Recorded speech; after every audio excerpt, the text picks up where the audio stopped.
Hello and welcome to another episode of Gender Stories. And as ever, I know I'm always excited, but I really am excited to be talking today with Professor K. Allison Hammer, who is Assistant Professor and Coordinator of Women, Gender, and Sexuality Studies of Southern Illinois University, as well as having published a book that I think just came out yesterday, actually, October 17th, Masculinity in Transition, which I'm very excited to be talking with Allison about.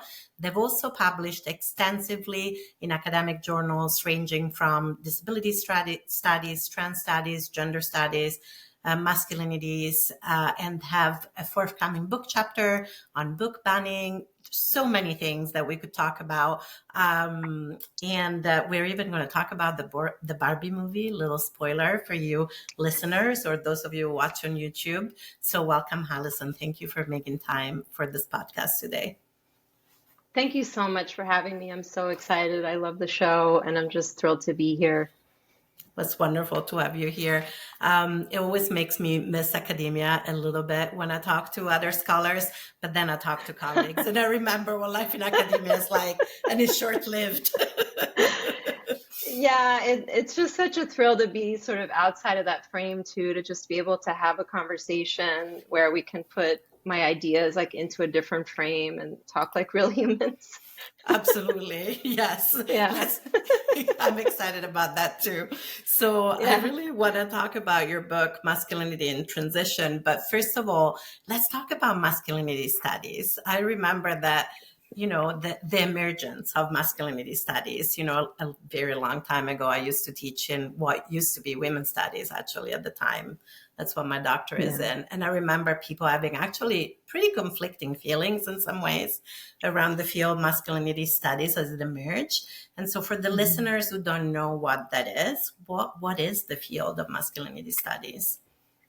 Yeah, I think it really emerged like out of some of the men's movement activity in the 70s. So that's some of the root systems, like where men were trying to sort of like reclaim their masculinity, but also like kind of critique it, but not really. And a lot of it was in the white cishet framework.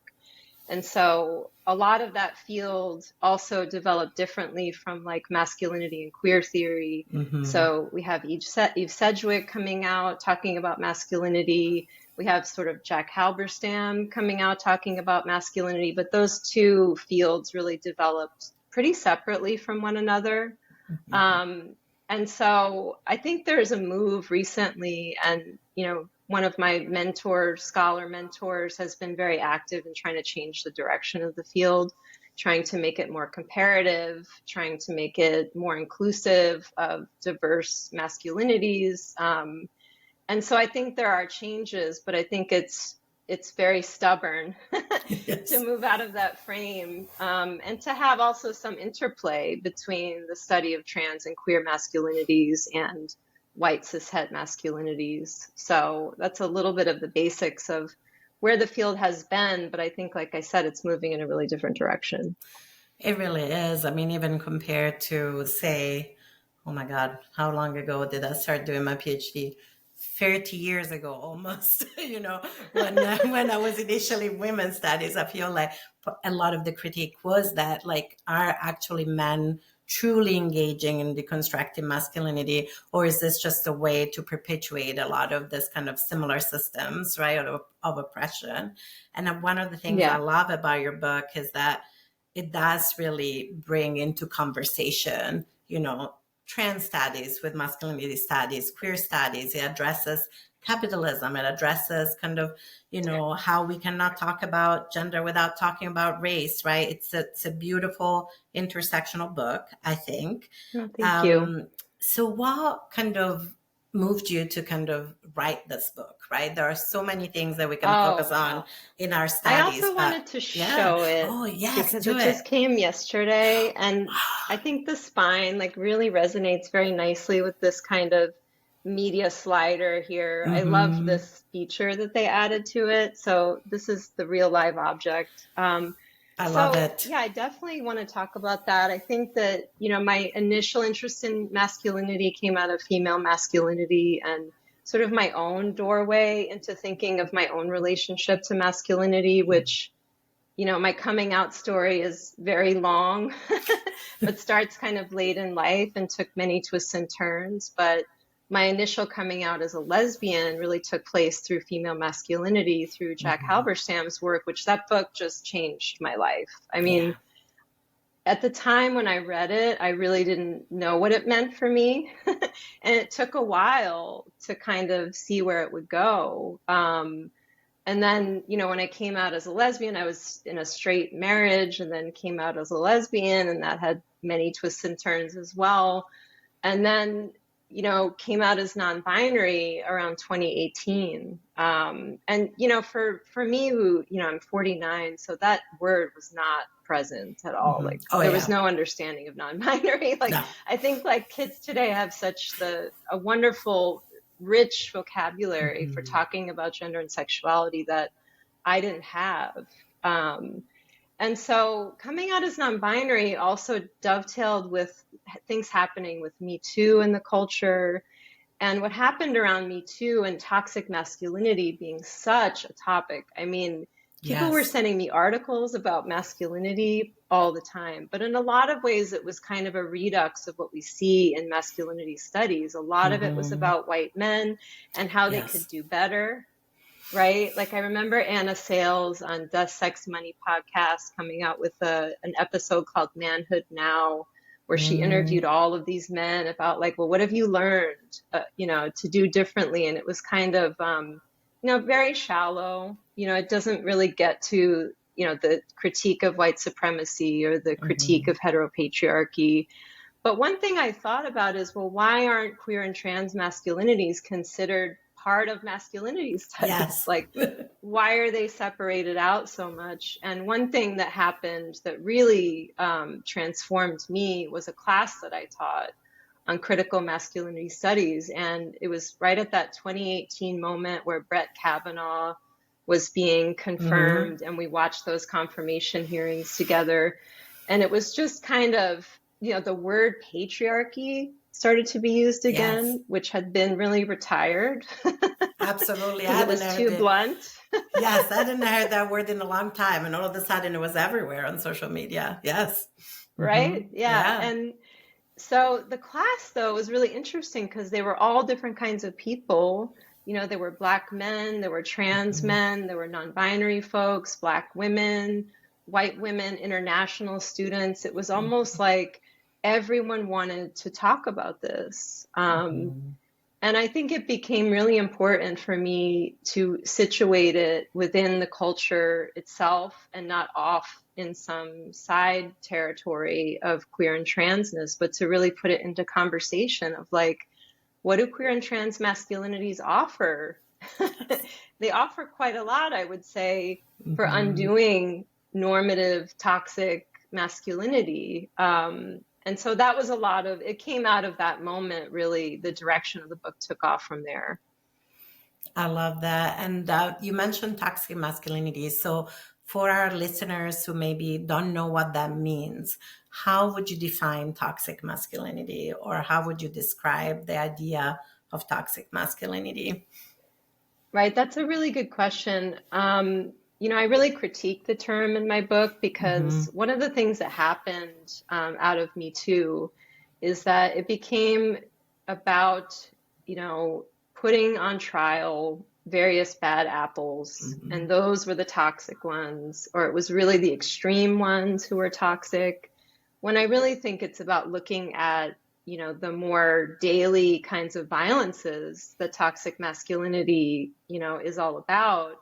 And for me, it came down to really three areas. So I talk about normative masculinity instead of toxic for that reason, because I think that toxic really pushed us in a direction of thinking about Trump quite a lot, Hmm. of Yep. Jeffrey Epstein, of, Hmm. these men that we can also talk about what actually changed from Me Too, which I think Hmm. is a really important thing to consider. And we can talk about it in light of the Barbie movie or whatever. But like, Yeah. you know, I think that the tendency there was to want to incarcerate too, and that was the Yes. solution. Was incarcerate and then we'll be rid of it. But that's not how toxic masculinity works. Like if you think of the term toxic, it spreads. Exactly. It's you like a know? poison, right? It's like something toxic in the air. I often describe cisgenderism or transphobia like the air we breathe, right? It gets into our lungs, into our body minds, and we just reproduce it without even thinking about it. And so that toxicity that's in the air from normative I love systems of that. The idea oppression. that you breathe it in even. You do. You breathe it in. To me, that's how it feels, right? The words, the culture, the songs, the movies, the intergenerational familial patterns. I'm passionate about it. I wrote a whole book called Gender Trauma, this idea that of Oh, how right. it's part of that kind of ongoing settler colonial project.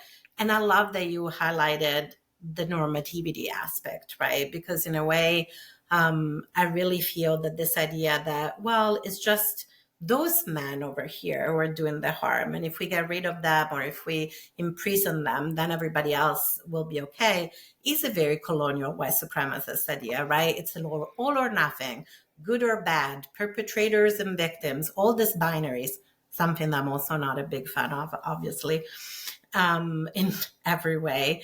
And I think that's one of the things I love about your book, that you challenge some of those binaries. When we really look at kind of toxic masculinity, it's not about imprisoning a few men or a few bad apples or teaching boys to do better. It's really questioning the whole system of masculinity, right?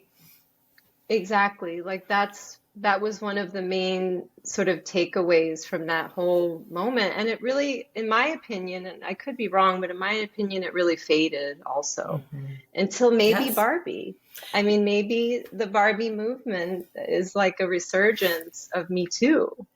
that It's is a possible. That I love that idea, because you're right. In that moment, and that Me Too moment was so intense in so many ways. I know that for me and a lot of other folks, so many survivors, is like it's a lot, right? It was also a lot because it was everywhere. The trauma was everywhere. People were sharing stories everywhere. I know I had a lot of clients also were like, "This is a lot because it's everywhere." And so I'm constantly exposed and constantly rethinking also about the trauma. And then you're right, it seems to also almost have resettled into more fascism, right? More fascism, more white supremacy, more, promotion of violence, systemic violence, like through police brutality, like the building of Cop City and all of that. And Yeah. so, Hmm. yes, I don't know. I do want to shift into talking about now, but I wonder what you've noticed in that moment, Hmm. that kind of rise and fall. And do you feel in some ways what we saw was also pushback, right? Okay, now you've had this moment, but we're done. Now things are back to normal, right? Absolutely. And I think, one of the things that I've been thinking about lately is how the response from cis men was Mm-hmm. sort of ranged from guilty to defensive to rageful. Yes.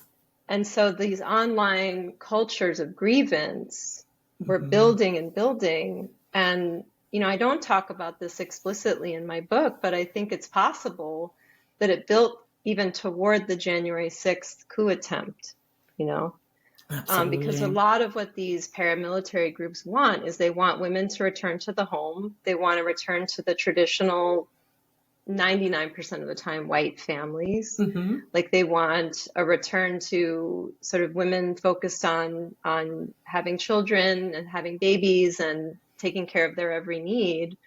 And I think that there was a simultaneous sort of escalation of these cultures of rage at the same time that we see a really powerful movement of people, not just cis women, like many people, as you said, Mm-hmm. sharing their stories, coming Yes. forward, But I'm wondering also if people felt like they were heard, like I think that's Yeah. one of the issues there is did people feel heard, and then where did that go from there? Like did it just sort of get repressed on the larger scale again, you know what I mean? Mm-hmm. And the men who were guilty about it, like there's a wonderful book by Jane Ward called The Tragedy of Heterosexuality, where she tracks how you know it was a rebranding. right, for Yeah, masculinity. And it absolutely. changed from sort of the art of seduction to the art of personal transformation.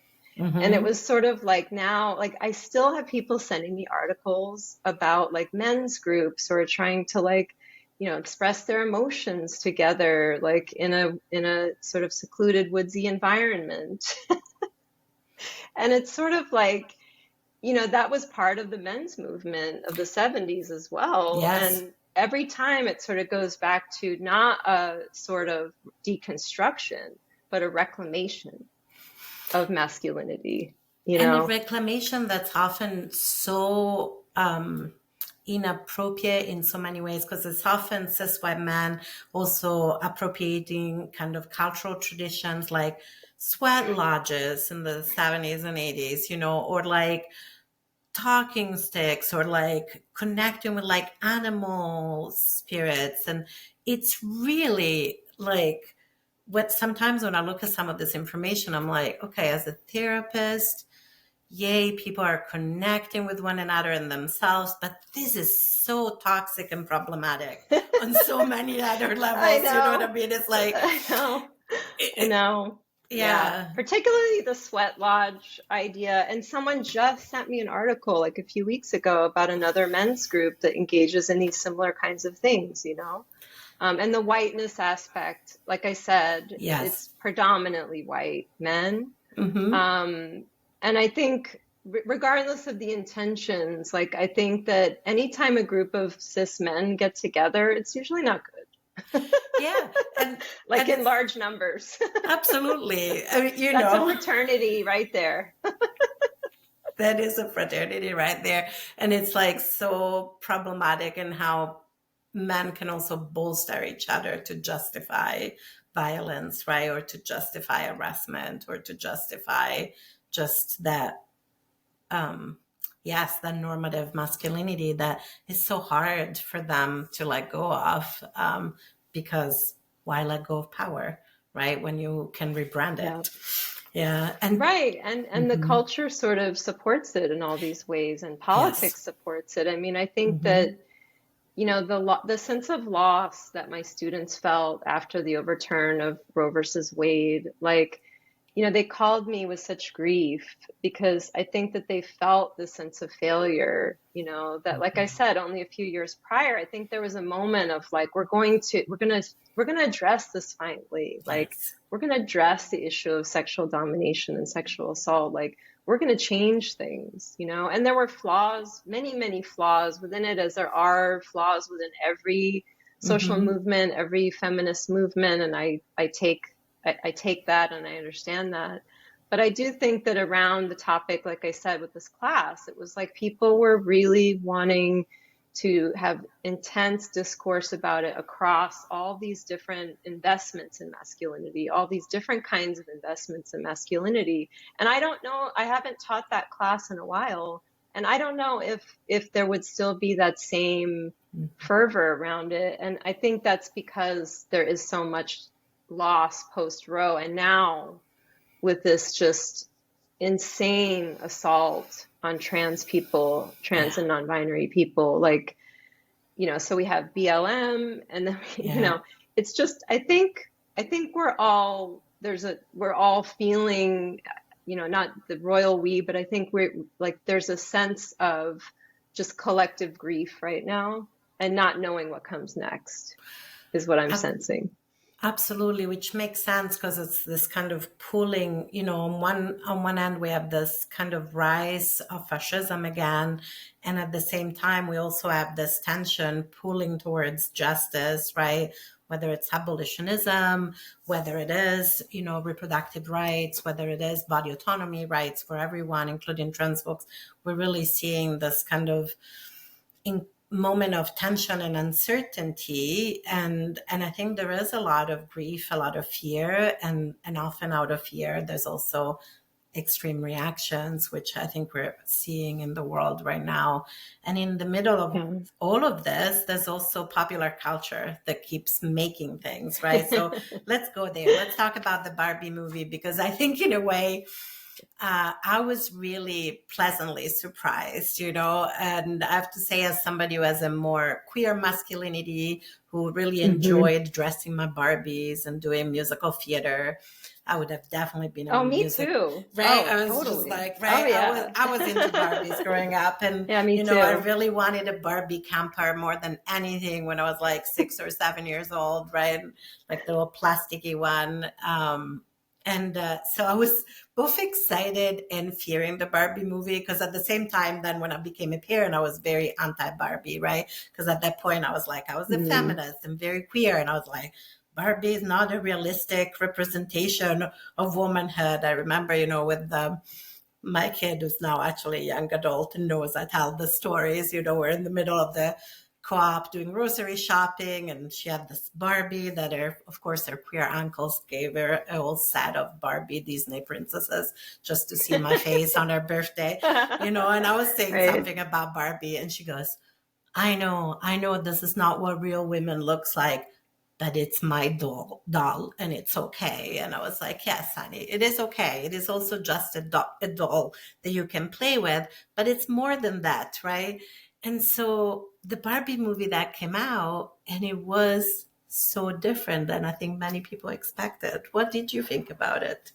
Definitely. I mean, I felt very seen like throughout that movie, and I also really love Barbie. What's funny is that my parents wouldn't get me any of the dream house or the car or the spa. I used to have to go to my friend's house, and she had an attic Same. where she had all of it laid out. Oh, It was just, and I used to make my Barbies like houses out of shoe boxes because same. and I would color them and stuff like that because my parents didn't want to. They would allow I only had one Ken, which is kind of funny. I always ask people like, how many Kens did you have though? I just had the one, and he was just sort of, I don't know, drove people around. He was I don't like the think I had. chauffeur. Yeah, I don't think I had any cats. When I think about it, it was all Barbies. So, I just had one, and he didn't get much attention, which is sure. funny because that's kind of, because Greta Gerwig is so interested in talking about girlhood. I mean, we have Lady Hmm. Bird, which is such a fantastic Yes. film. But I think that there's so many things to talk about with the movie, but like Gloria's relationship, like Gloria, the woman who, Hmm. is the one having the sad feelings, and she has Yes. to go repair the space-time continuum by going, like Barbie has to go back to, Yes. to help Gloria to heal, and help the relationship with her daughter to heal. Like, Gloria has a line where she's like, if it's this hard, for you as a doll, like just representing a woman, like, what does that say about what it's really like to be a woman? I'm not quoting the line exactly. Um, and I think that, we can talk about how Barbie has been like, potentially destructive for little girls, but I think at the same time, or gay men also have a Yeah. total thing for Barbie, and like a lot of different queer Absolutely. cultures embrace Yes. Barbie, but is it Hmm. is it embracing the ideal, or is it embracing some kind of high feminist that is, maybe, I love the trans critiques of Barbie that say this is like a trans movie as well, like Yes. the whole idea of it as being trans. But I think that with the Barbie movie, like there were just some moments, like we were speaking a little bit about this, like, when they go into the real world, right? And Barbie is Hmm. suddenly a sexualized object where she wasn't in Barbie land. And the commentary that I think Greta's making there about what it was like to play with Barbies, in your childhood bedroom, or in my friend's attic. And it was such an imaginative space of like feminine empowerment, really. Yes. Um, that I, as a non-binary person, like I don't, like I'm very much seeing my gender in the most complex way possible, right? So, and that's part of what I talk about in the book too, is not shutting off like any part of myself, like, and I think that's a very difficult space to be in some ways. So I very much think that the femininity aspect of the movie and really centering the feminine, I can't think of another recent film that has done that, you know? Exactly. And I think, thinking about also like what femininity represents and how Right. complex the relationship with femininity can be, and having brought up, my oldest was a girl who's had to do her own journey around femininity, right? Because this what does it mean to love femininity, to love pink, and also to be incredibly smart and to love math and to love science, and almost to have this dilemma. You can be one or the other, right? You can be pretty and pink, or you can be smart but not pretty and pink, right? But if you're pretty and pink and smart, then the world cannot tolerate that, right? And in a way, a lot of our pushback Right. was like, femininity is okay. Femininity is not the problem. Barbie is not the problem. The patriarchy is the problem. I'm like, you're right. The patriarchy is the Exactly. problem. The doll is not the problem. The patriarchy is the problem. Yes. Right. And we've really, like, thanks to queer theory, like, we've really Mm. moved away from that feminist moment where it wasn't okay to wear, like, heels if you want Yes. to, or, Hmm. to have that highest femme aesthetic. Because one of the things that I really push on in my book is it's not about aesthetics. Yes. This is about settler colonialism, white supremacy, and, and violence against marginalized people. Like, and that, I think there's so much room to play with gender. And I think Barbie invites us into that, honestly, Hmm. Um, and I think that, the fact that the tween character, whose name I'm forgetting just now, like the fact that she has that speech also, and she's Oh, so yes. angry, but Hmm. then she's able to heal that anger like through Barbie is such a sort of cross-identifying moment It in the really queer sense. There's so many queer moments. I think that actually the Barbie movie is so queer, which is why the conservative media was so upset about it. I think at one point there's even like the colors of the trans flag during, I think it's during the Man I Am number. I need to watch it again to make Yeah, I know it sure. But is. Yeah. oh, good, you watched it more recently, and I was I like, watched it, what yeah. is even happening right now? This is the gayest thing I've seen in a long time in a mainstream movie, actually.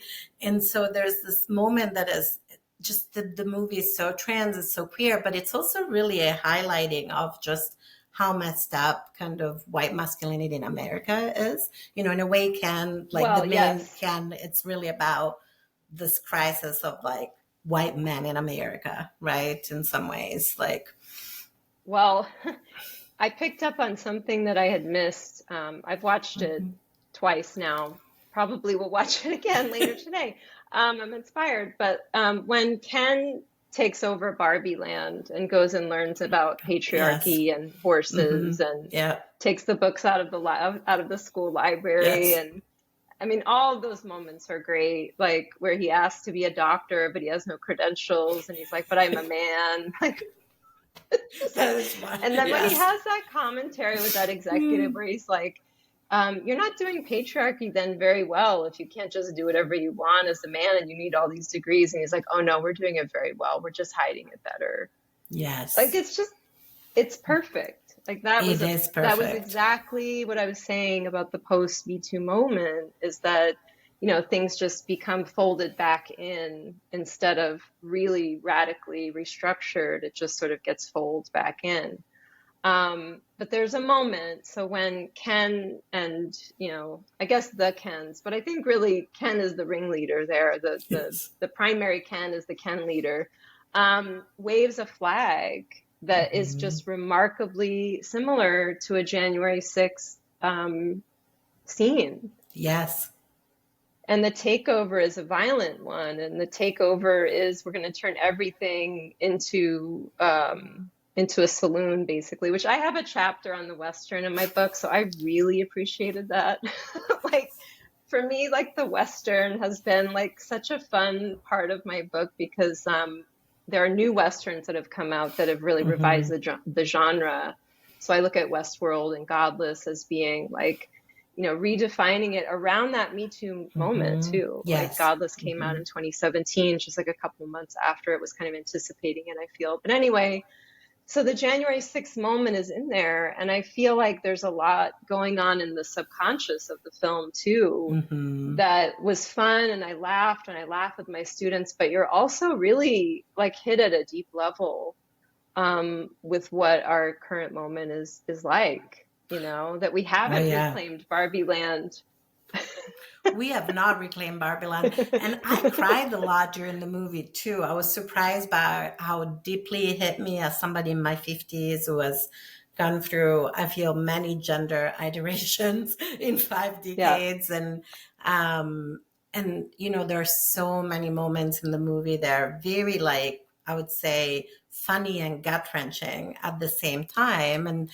And I really love when you said we haven't reclaimed Barbie Land. And I know that there's been also, I've seen some commentary on social media. I didn't like the ending. It should be both Barbie and Ken now ruled together. And I was like, that what? Why? No. And so I think it's also very interesting to see how people are reacting to it and going, well, but Barbie should be like caring, right? And now Barbie and Ken's, both Barbies and Kens should be equal, right? This ideal of like equality, which doesn't really actually undermines the structure, the foundations, right? And so I'm wondering about how you felt about the kind of the reclaiming of Barbie Land from the from the I think Dojo that, Casa yeah, house setup.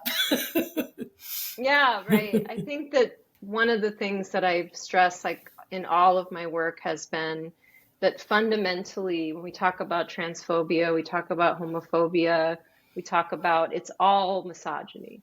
It is all misogyny, Like at the indeed. root of it is Mhm. misogyny. And I think that there's probably a feeling of fear. Like, what if we let the feminine, Yes. out of the box? Like, what if we let the feminine rule? Like, I think there's a fear there, not only for, people who who are assigned male, but also everyone.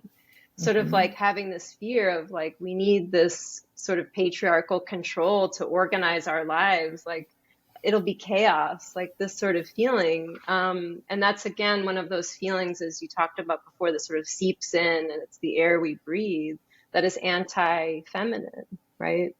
So Hmm. I personally really loved the fact that Ken is looking kind of dejected in his Kenuff sweatshirt at the end. And the thing about it too that I picked up on the second time is that Ken has no emotion in that scene. So did he Yes. really love Barbie, or was it just an accessory to his ego? Like, Hmm. it's clear that it was an accessory to his ego, and that the whole thing was about that in certain respects. Like the last scene that they have where Ken doesn't know who he is apart from Barbie, but it's Hmm. really the ego identification. It's the fact that Barbie is this sort of accessory in his narcissism, a projection, you know what I mean? Oh, And so, absolutely. Hmm. yeah, so I think that I was very happy with the fact that Ken was left behind in Barbie Land Yeah. to continue his job of beach indefinitely.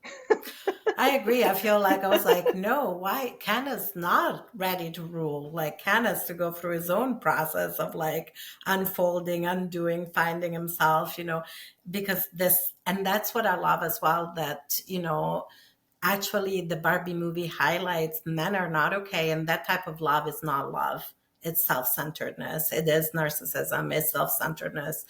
There is no space for Barbie's well-being or Barbie's happiness, right? It's about me, me, me. You're not paying attention to me. You're not giving me what I want, right? And therefore, because you're not giving me what I want, now I take everything, right? And that is not Yeah. love.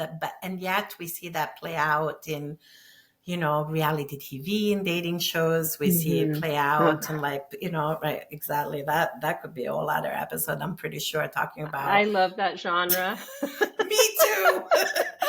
I've just finished watching the latest season of Love is Blind, and I'm like, sis, that people are not That one in okay, particular, right? totally.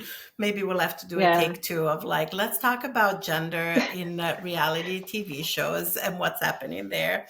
But I yeah, was watching these shows way back. I mean, I started with Love Connection. I used to yes, watch Love Connection.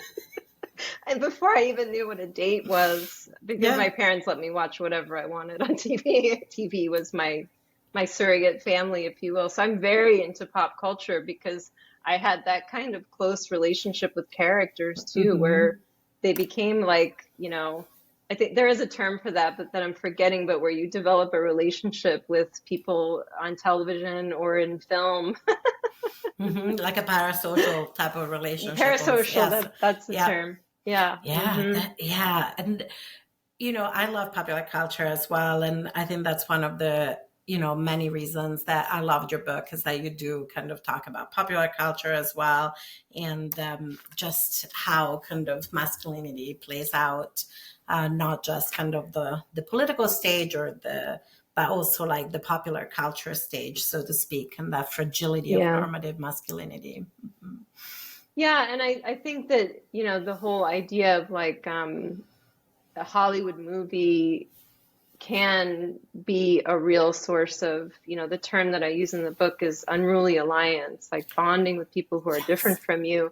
And one of the things I really loved about going to see the Barbie movie was that I was surrounded by such a diverse group of people. And again, it reminded me of those classes that I talked about where like there are really a lot of people that are interested in this movie. But every once in a while you would see like a dad with his young uh, assigned female Mm-hmm. child on his phone, like not paying attention. And I kind of wanted to nudge him and be like, you really should be looking at this. Because there's going to be some questions, if nothing else. Exactly. Right, exactly. Yeah. Yeah, And there yeah. should be questions, right? Even with my youngest, who's a boy, and he came into my life when he was a little older, like 7 years old. And just a couple of years ago, we had this conversation around masculinity, right? It was like, well, I know that often it's like cis white men that do those things. And what does it mean that I am one? And I'm like, that's a great Mm, question to ask yourself, right? And we had this great conversation about the connection with like, white supremacy and masculinity and all those things. And it's not about, there is nothing, it's not bad to be a boy.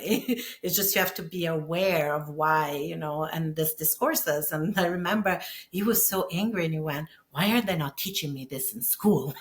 That was his middle schooler reaction was, why are they not teaching me this in school? And I was like, you're right. Why are they not teaching you this in school? Please go ask your teachers. I will also ask your teachers why they're not teaching you this in school, right? But it's hmm this idea that often a lot of this discourse is so easily relegated to academic journals or academic books. I hmm mean, I love your book, and also it is a dense read, I think, for the general public potentially. I would Right. say, not too dense, but definitely there's like Yeah. a level of challenge, that Right. is kind of beyond, Yeah. I don't know, middle schooler level as it should be.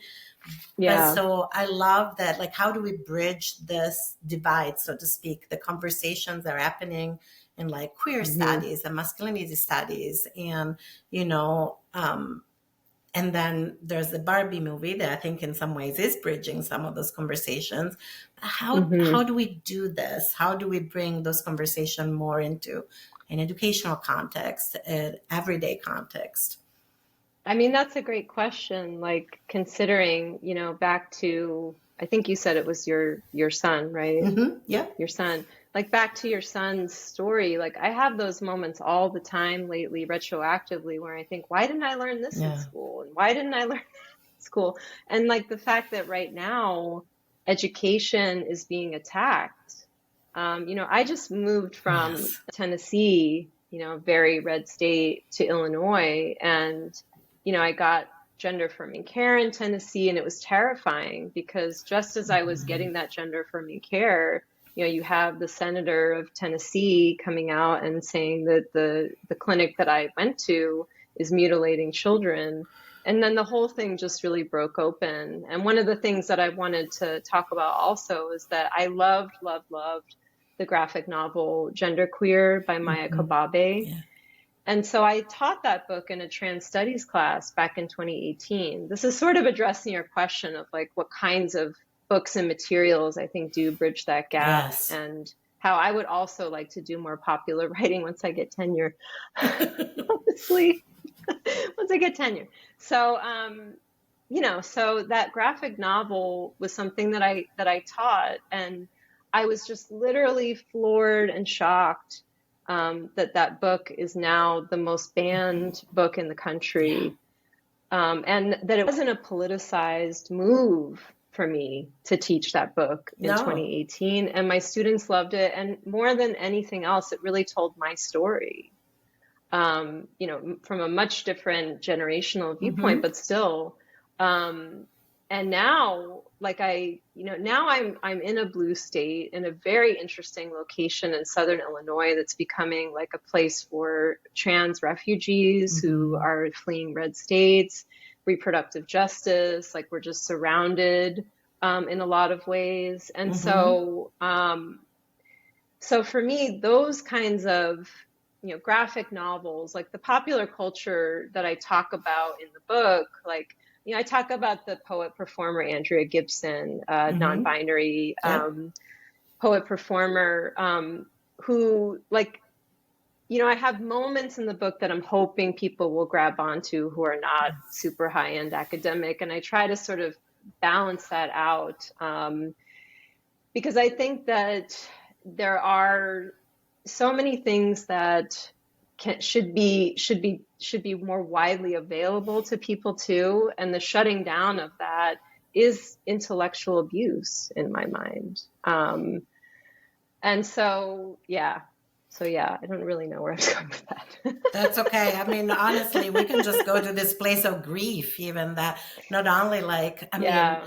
I think that, I remember when Donald Trump, the first time, said they were gonna run for election, and everybody was like, oh, it was almost like it was a joke. And I was like, oh, here we go. Like, this is just the next chapter in the rise of fascism, right? And people are like, you're exaggerating. It's because you're coming from Italy and you see fascism everywhere. And I was like, and then, not long after, sorry, people are like, oh, fascism. I'm like, yep.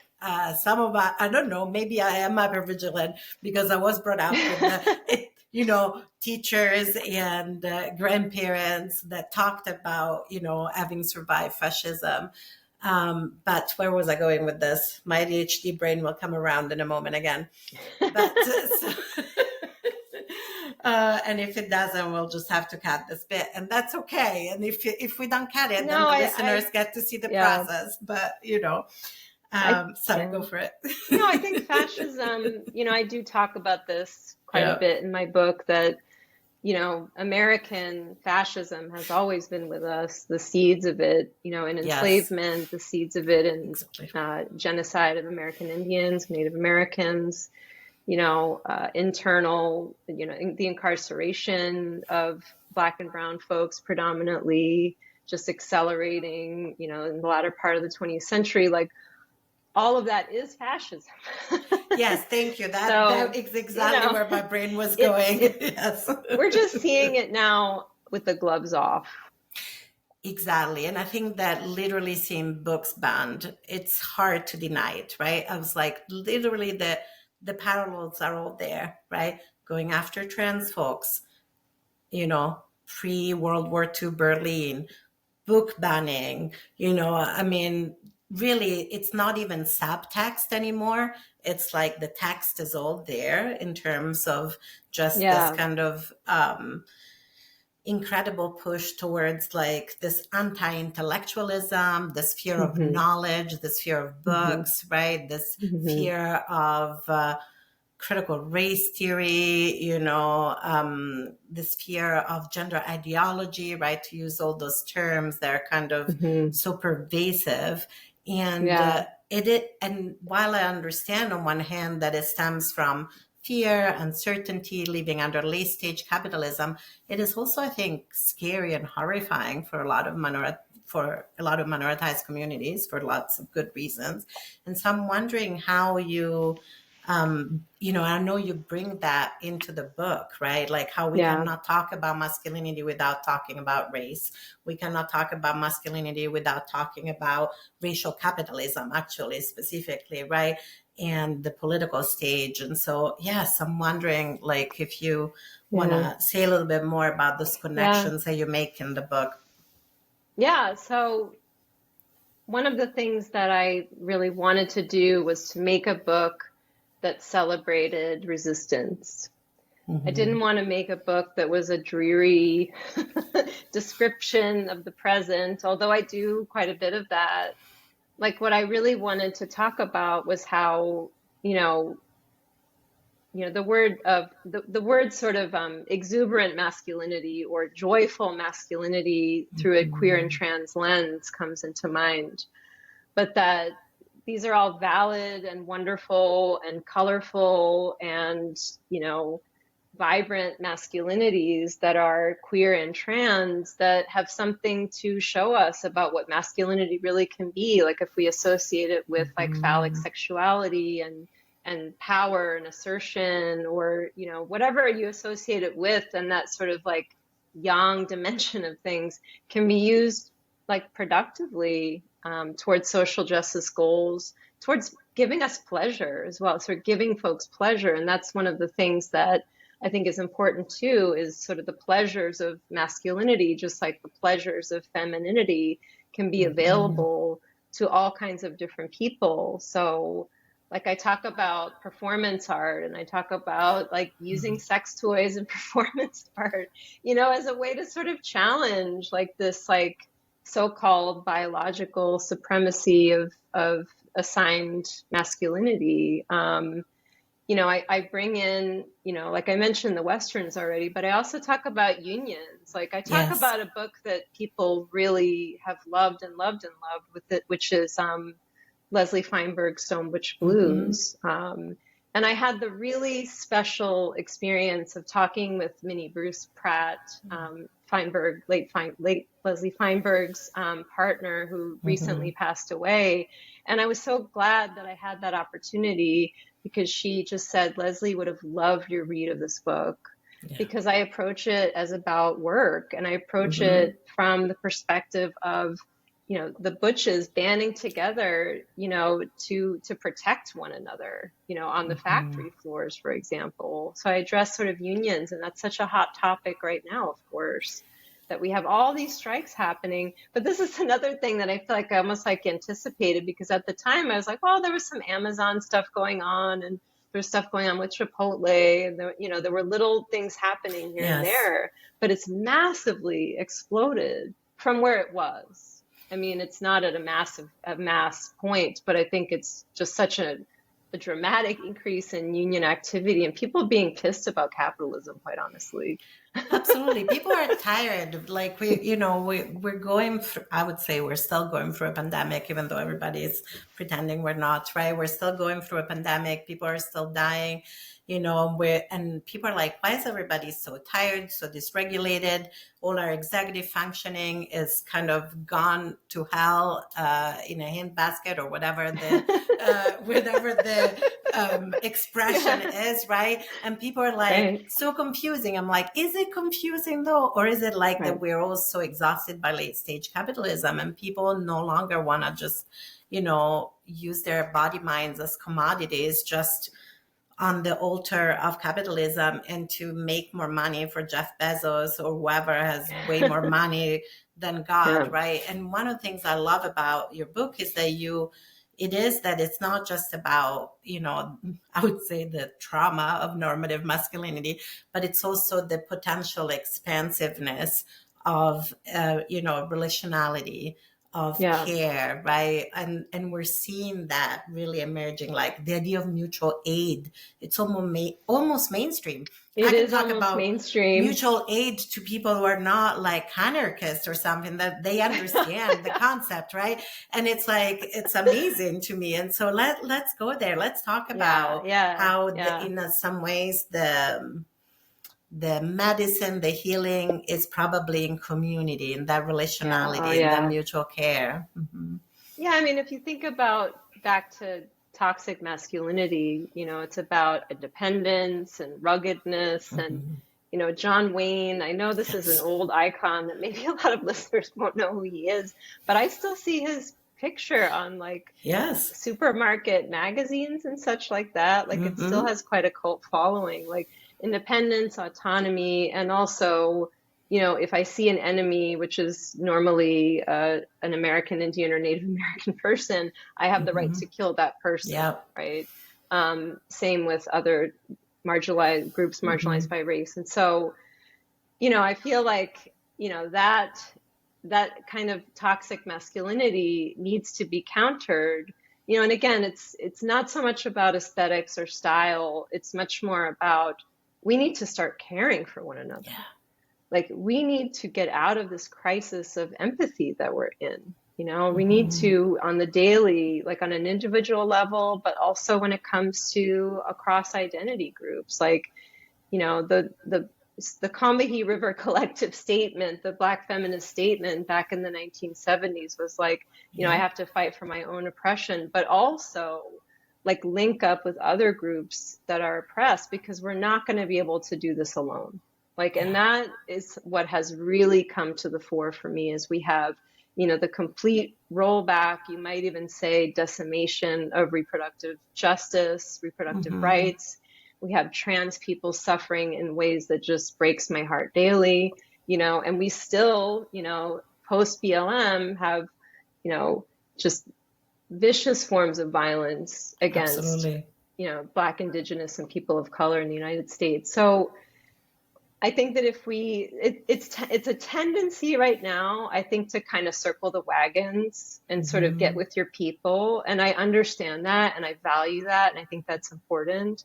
But I think it's also looking at how all of these struggles are connected, and trying to be of service to the other, because it's the other relationship that we even talked about in the Barbie movement. It's like movie. It's like, the using of the other as an object, from Ken's perspective, as a way of ego formation.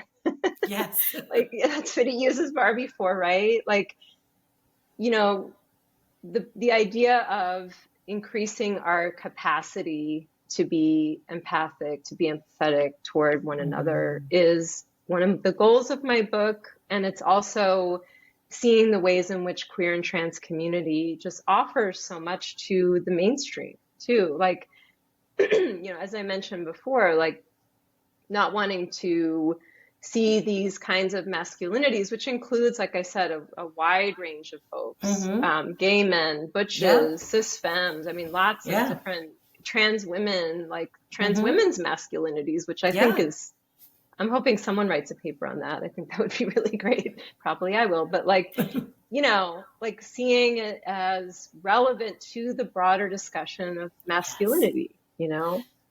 Yeah.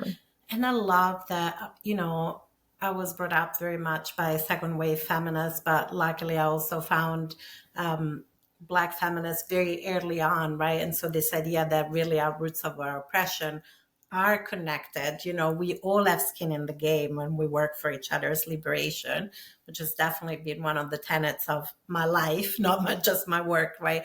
Our struggles are interwoven, our struggles are connected. We can't, because we are interdependent. We're part of the same ecosystem, right? And often when I talk about gender liberation, I often say this is not about doing away with gender or masculinity or femininity. This is about expansiveness. This is about like actually a more expansive masculinity, more expansive femininity, more expansive non-binariness, or just, agenderness, or whatever we want to call it, right? It's more expansiveness rather than more constriction. And that's one of the things that I love about your book, is that there is expansiveness. There is like a breathing towards the future through relationality, through care, through empathy, which in a way, of course, is the antidote, because colonialism, misogyny, they're all very constricting systems, right? They're all they make things smaller rather than more spacious and more expansive and more free, at least in my mind. I don't know. Sorry, just went on a little tangent. Thinking about that. No, I love thinking about the idea of capitalism as a constrictor of our bodies, a constrictor of our souls, a constrictor of our time too. Like a lot of one thing I think about recently is how capitalism structures our time, so that we feel we're completely out of rhythm with the natural world. Exactly. We're very fixed in that way, or let's just say that the culture encourages that almost as also as a badge of honor. Like, Hmm. like you were saying, people are resisting that in the workplace, but it's sort of like, well, how much work can you handle? Then that's your badge of honor. And I'm actually, my partner is not from the United States, and a lot of it's extra here. Let's just It's be really honest. extra here. I've had many people say, "Oh, you take European amounts of time off," and I was like, "I sure do," and I intend to keep doing that now that I have the privilege to work for myself and do that because why would you want to work 50 weeks a year if you don't have to, right? I mean, obviously, a lot of people have to survive under not only Yes, capitalism, but also right. like in a country where there is no universal health care, where there's, some states don't even have education that's really up to par because that's not where the state is investing. So I understand why people work so hard. But what Yeah. always strikes me is the people use it as a badge of honor. And I think that does take us back to that masculinity, right? That macho-ness that like, but isn't it great that I have the flu and I'm working? I'm like, no, you're making everybody sick and you should be resting. It's really not a sign of strength to me, but okay. Well, and that's, it's such a parody of itself in a lot of ways, like that kind of white class privileged masculinity, just to add that in there as well. That's important. Um, Absolutely. Hmm. and, I think that what the Barbie, back to Barbie, just really briefly Yeah, again, but like, absolutely. I think what Barbie might encourage people to do is, when they happen to be sitting with a white cishet dude who's playing the guitar at them for 4 hours, like, maybe they might like look at that situation and say, wait a minute, this looks familiar. Because my students and I laugh so much again at that scene because it hits home. Like it's, I it mean, hits home. absolutely. Those stereotypes do not come from nowhere. I definitely had some very painful flashbacks to my teenage years, during the movie going, oh, because I think that's my I teenage know. years, maybe my early 20s, where there was still some I of those know. interactions I with cis know. men. Yeah. Yeah. I mean, you bring Yeah. up one point that I wanted to go back to is Hmm. being raised by a second wave feminist, I think you mentioned, but like Yeah. finding your way to women of color feminism and Black feminist Hmm. practice. And like, I think that one of the things that happened for me, like coming up really in the early third wave, um, Hmm. was that there was still this sense that to be masculine was bad. Yeah. Oh, And so for absolutely. me, that led to a lot of repression, and still a Hmm. lot of confusion. And I think one of the things that I wanted to do with this book was to work through, like, my father was abusive, my brother was abusive, like, I have this abuse history also. And it just happened, I'm white. And so it's kind of like, well, what does it mean to move toward white masculinity? Yeah. Is there something in here that can be dislodged from that meaning, like that set of Hmm. meanings? And I think it's still something that I struggle with because when I came out as non-binary, a lot of my lesbian friends were not so happy with that. And I had to sort Hmm. of demonstrate that I wasn't going over to the enemy side, you know? Hmm. And I think that's where we need to separate, like, not being dominating in that sense by any means, but still having that playfulness with all things masculine. Like I can wear a tie or I can I can play around with it. And I think I try to make that distinction in the book is that there's a difference between like playing with masculinity and using its creative potential, right? If one wishes to do so, but anyone can use it, right?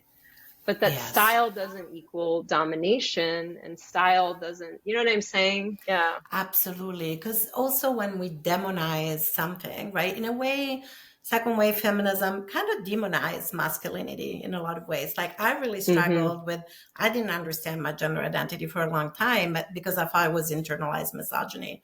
And so I Yep. really tried to embrace femininity. I used to say that I felt like I was in drag. which I was, turns out, because I didn't know about my gender yet, right? But I was, and then you try to embrace femininity, but you can't embrace it too much also if you're queer, because then that gives you a proximity to masculinity, right? I remember even as a bi person, when I was still femme presenting, right? Inherently suspicious because of the femininity and then the bisexuality that gave me proximity, right, to cis men. And that We doesn't have very solve similar anything. stories. We have very similar stories because I came Yeah. out, like I said, I came out as lesbian, then non-binary. But the Hmm. piece I left out earlier is that then came out as bi plus or pan, like Hmm. either one of those terms really suits me. And it was just a really interesting trajectory Yeah. because I was looking for my masculinity sort of the whole time. And like you said about being in drag, like, when I look back at pictures of myself from those years, it does feel very strange. And that I was Yes. always trying to reach towards something that didn't fit me, or I was always like, okay, this is how you do nails. Okay, what do I do again? Like, Yes. and it's always just a little off, and like, Hmm. the prom dress was off, and I just didn't, again, generationally speaking, there were very limited options. Like one could be a Absolutely. butch, but I was like, but I don't ride a motorcycle. Yes. I'm I, not I good with just tools. I'm not good with, I was gonna say, I'm not good with tools. That's the way, and I'm like too much of a princess, and too much of a gay masculinity to really embrace butchness. So it was complicated. Right, and that's why, like, butchness, I did a lot of work on butch in my early Yes. academic career, and I was, finding all these ways to talk about butch outside of that stereotype. I mean, for a lot of people, that is really an important part of their identity, and Absolutely. I honor that completely. It just never fit me, and I think that's where finding queer theory and finding, like, Eve Sedgwick's whole idea of cross identification, like the idea Yes. that, she as like a cis white woman identified more with gay masculinity was for me an opening that I so badly needed. And I also identify more with a gay queer masculinity, and like my neighbor who's a gay man, and I always talk about like he wants my outfit ideas, and like I love it, and it's like that's such the richness and the fluidity of queerness that like I just thrive on, and I want everyone to have that ability, and I want everyone to be able to play with these things and to not also be in fear. But I have to tell you that when I had, top surgery, I lost some lesbian Hmm. friendships over it.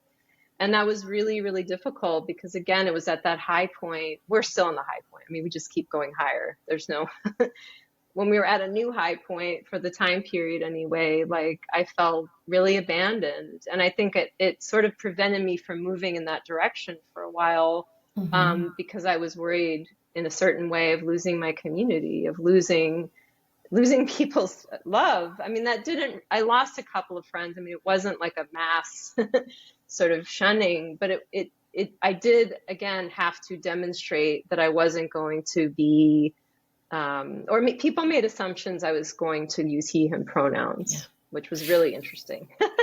Which, and even if you chose to, like, that wouldn't justify losing friendships potentially. But I Oh, totally hear you, because it's like when I started dating one of my partners of now 23 years, I lost most of my lesbian friends because they were all like, oh, oh, see, right? Always suspect. We knew it. Like, right. And it's like most of them, it was just like, peace out, right? Because it was still pretty much lesbian separatist world in some ways, right? And hmm. so those are the fractures and the cracks. And I've also met so many folks who were like lesbian identified and then fell in love with a man and married and totally moved out of queer community. I was very stubborn and hanging there, and I was lucky because I also had a lot of queer male friends, which was Right. great because most of them were like, oh, when I transitioned, they were like, finally, this makes sense. Right? It's like, oh, you're kind of a queer dude. Like, this Hmm. makes more Oh sense. my God. Totally. Yeah, no, and there, no, just to backtrack on that, no, there would be nothing wrong if I wanted to take up he, him Yeah. pronouns whatsoever. It's just more that when I said I'm going to get top surgery, people would confront me and say, "Are you going by he, him pronouns Yeah. now?" And it was almost like a test. Oh, Um, yes. like, are Hmm. you going to go by he, him now? Because now we need to know where you stand. Exactly. It's not Hmm. antiquated, these battles. They're very much happening in real time for a lot of us. And Hmm. you know, I think that's where my concept, to be honest with you, of unruly alliance came from, Yeah. because I had to I reinvented myself many times, and it's all come with its own community issues. You know what I mean? Like leaving behind the straight world was a horror for me because it Hmm. led to family courts, it led to Yeah. discrimination, it led to all sorts of things, right? That I Oh, don't can want to go into too imagine. much detail about, but it led to horrible places in that way. And then joining a lesbian community, I still felt a little bit like, well, I don't know if this feels like me, Hmm. and then like coming out as non-binary and having some trans friends also say like, I don't get non-binary. Like Yeah. it's just I wish that we could maybe soften all those edges and just allow everyone to be who they are. And I know that maybe sounds like a naive thing to say, but I just really wish that there weren't these sort of hard lines sometimes. And that's not at all to generalize all queer Hmm. community or all queer trans community. It's just more to say, like, there are these moments, right? And a lot of it revolves around masculinity, or at least That for me, it has. For me, it has. absolutely. Hmm. I love this idea of softening the edges, right? Because I often think about, well, where is the hard line, right? And as somebody who's been a hardcore abolitionist of like Yeah, geopolitical borders as well as the police, right? Where are those hard lines to me feel so colonial and not relational in every way, right? Because where does trans and then cis begin? Where does non-binary and it's almost like life isn't binary, which obviously I I believe. love that book. Yeah, I don't know Thank if you've you. read, I love that book. I'm one of the co-authors. So. No, I know. I love that. I love that book. I've I I've didn't taught know. that book also. Oh, thank Oh you, yeah. Allison. I didn't know. But Yeah. it's like I'm with you, right? For me, I feel like my life work is like how do we soften and blur those boundaries so that all of us can just breathe a little freer, be in deeper relationship to each other. Like because we otherwise we can't, right? If there are those hard Yeah. lines and hard walls between us. Absolutely. Yeah, and I think Hmm. the unruly alliance concept, like idea for me, which I think you get the spirit of, is like in my previous university, like, my best friend was, much older than me. Like she was, we retired, she retired and I left that university around the same time. Hmm. But she was such an ally for me and like, totally of different generations, also identified as bi plus, but like it was a very unlikely pairing, Yeah. that we would find such solace in each other where I didn't always Hmm. find it in other spaces. And so I think Yeah. for me, I've had very unlikely friendships, alliances with people that have changed me. And I think if I Hmm. weren't open to that and I only wanted to be around people who looked like me, I would have really lost out on so Hmm. much. Like I learned about masculinity even through my 90-year-old stepfather who just passed Hmm. away recently, actually. And so he taught me a lot and sort of taught me that, you know, there is such a thing as a non-abusive father too. Like there, Yeah. it is possible to change masculinity. And I think that's what you said earlier too about the fact that it doesn't work. It's an old feminist adage, like patriarchy Yeah. doesn't work for anyone, right? That it doesn't Exactly. work for white cishet men either. And some have realized that. And I think my class did that for some of these men as well. Hmm. And they really started to question, not their style, none of that, but like started to question how they relate to others, because that is Exactly. that is the point. That is really it. Like, how do I reach the other, and how do I empathize with another's experience? Because so much of what our society teaches us is, who am I as an individual? Here I am on my phone. How many likes do I have? Like, Yes. how am I being perceived? And the social media is a double-edged sword there, because I think social media has done incredible things for queer and trans community, incredible things for folks to build solidarity. But of course, also there's the other side of it, which increases our narcissistic impulses for all of us. And that needs to be sort of disidentified with or resisted, where we need to look at that critically as well and think like, it's about how am I using that tool, not like shunning it or getting rid of our phones, because that wouldn't be useful. That's not going to work. And I would really miss Exactly. my phone, to be honest with you. I really love my phone. So it's sort of like, I would miss my phone. I don't know that I would miss emails sometimes. I do miss the days before emails. But I have to say, I love social media.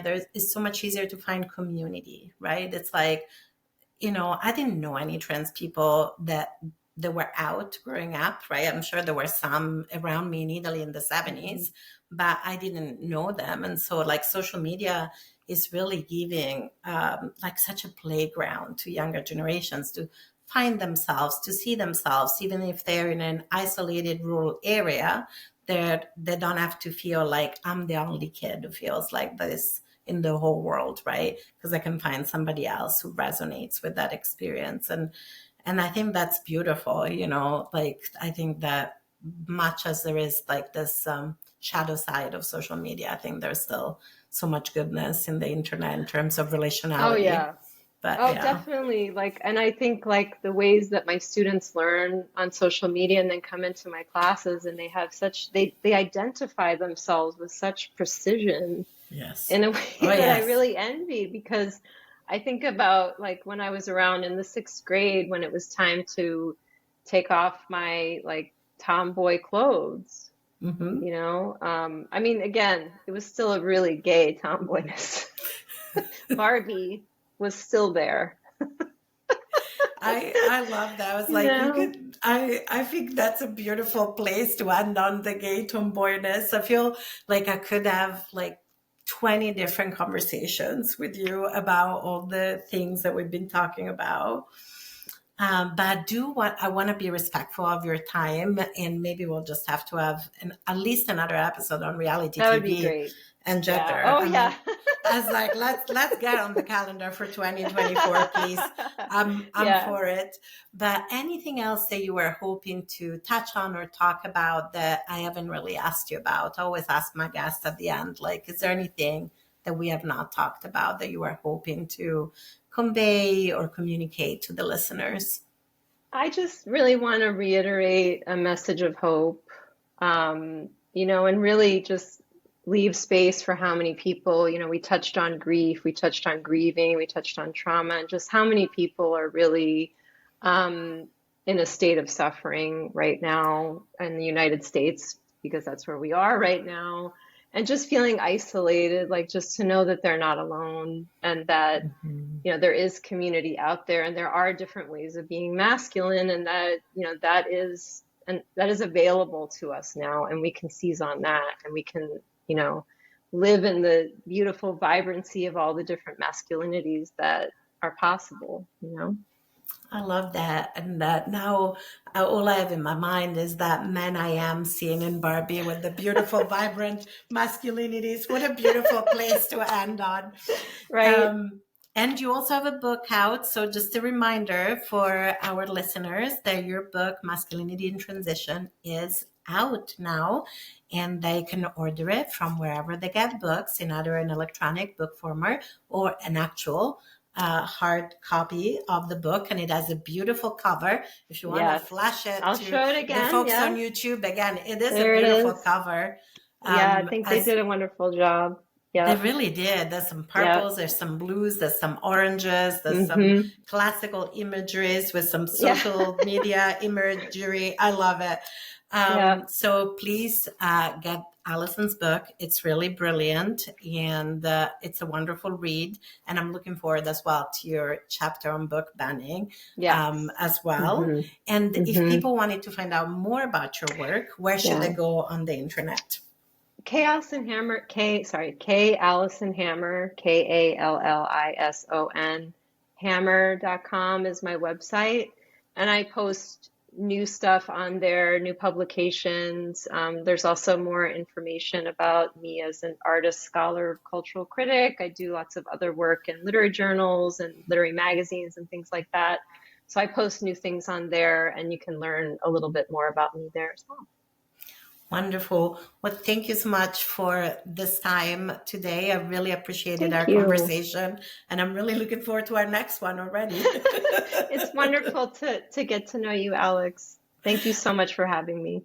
Likewise, and Gender Stories listeners, as always, thank you for supporting the show, for listening.